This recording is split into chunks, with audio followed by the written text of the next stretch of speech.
Jatasi Eric Raymer, empowering you to build your brand right here on the radio. This is America's home for positive business talk. Wouldn't you love to introvert better?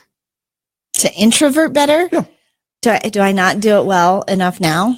I'm not the judge of that. I think that I don't, because most people don't believe me when I tell them I'm an introvert. All right. Jeffrey James says that there are 7 ways to be a better introvert.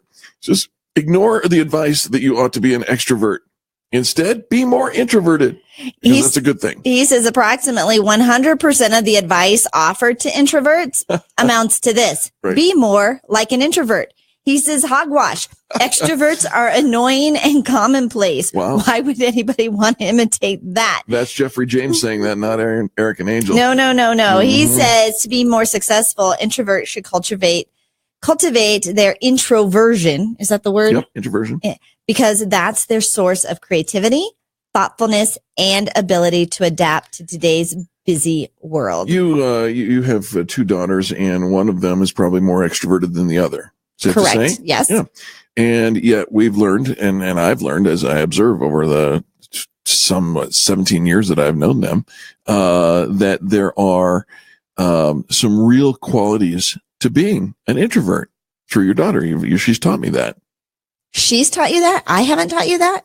No, you have not taught me that. I have not taught you that? No, your daughter. My daughter. How did my daughter teach you that and you missed it from me? Your daughter is far more introverted than you are.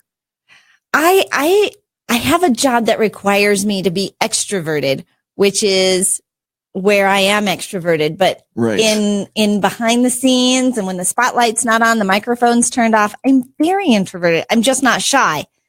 That's true as well. And so, I have a very shy daughter, as well. So first thing, Jeffrey James recommends is stop apologizing. He says that's the typical response that introverts give to stop acting so shy or speak up for yourself, or you should be more outgoing. He says, rather than apologize, raise your eyebrows, stare at the speaker as if they're out of their mind, and then say something like, moving right along, and change the subject.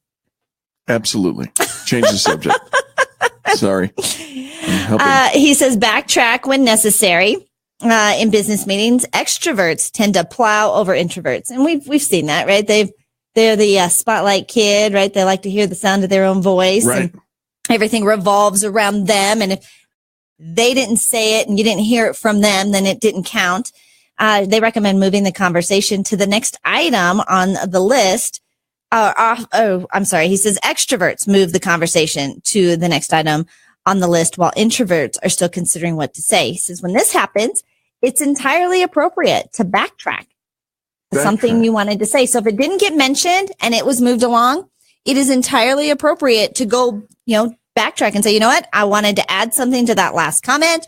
This didn't get shared. This was something I had on my mind. I would like to input this. Now, hopefully you didn't wait till the very end of the meeting to add something to something at the very beginning of the meeting, and don't wait until the very end of the meeting because you're going to elongate a meeting that we thought was ending. And speaking of elongating meetings, Jeffrey James' next step is pause longer. Pause longer. Elongate the meeting. What? That's what he's saying. Well, he says they wisely prefer to think things through. Introverts tend to take longer than extroverts to respond to emails and texts. Rather than succumb to the social pressure to respond immediately, set a timer so that you wait to respond. Your wait to response even longer than you normally might. Yeah, we all tend to just kind of open mouth say what we're thinking. Pausing would probably be good for all of us. I am the king. Yeah. Speak even softer. Rather than trying to talk over the loudmouths, which doesn't work, hold your hand or finger in the air as you speak so that you aren't interrupted. Why is that an introvert? I'm doing both. Like that is a universal signal for shut your mouth. I got the I'm floor. talking. You just let me do my thing. Right? It's like having the talking stick. Mm-hmm. You don't have a talking stick, so you put your finger up. I'm the one talking. By the way, it really works. Okay. Right? He says, don't tolerate interruptions. What? Mm-hmm. Interrupting cow. If somebody other than your boss breaks in on you when you're speaking, slap the table hard. I can see an introvert. Could you see Lauren doing this? Oh. I'm not finished. Right? Yeah, I can see that. Yes, that takes some guts, but once you've done it a few times, people will stop interrupting you. By the way, that's a very extroverted move. It is. For an introvert. But when extroverts, when they're interrupted, they just talk louder. So that's not going to work for you. All right. Here's what we really I'm need not to do. finished. I think you are. or better yet, oh, yes, you are. Here, no, well. She raised her finger. That really does work. That's amazing. I've got 2 new moves. It's amazing. It even translates to radio. Re-educate the extroverts. You know, the business world does need diversity. We agree to that. Extroverts have held the floor for so long that they're sucking up all the air. This is Jeffrey James. If you haven't noticed, he's a little snarky. One way to change the culture is to quote or post aphorisms like "less talk, more action," or "still waters run deep." Even eventually, some extroverts might even get the message. I don't know. I think they would just over their heads, right? Still waters run deep. That has nothing to do with what we're talking about. Moving on. All right. He says use extrovert rather than extrovert. Yeah, there's an extravert versus extrovert. He says, whenever I post about the subject, someone always complains about that I've misspelled extrovert. In fact, it's a valid and alternate spelling. He says, I use extrovert rather than extrovert because sometimes the extra spelling reminds me of all the extra words they use and all the extra time they waste. And by the way, the extra air that they breathe. I invite you to do the same. All right. I think we just need to be extra sensitive to the other personalities in the room.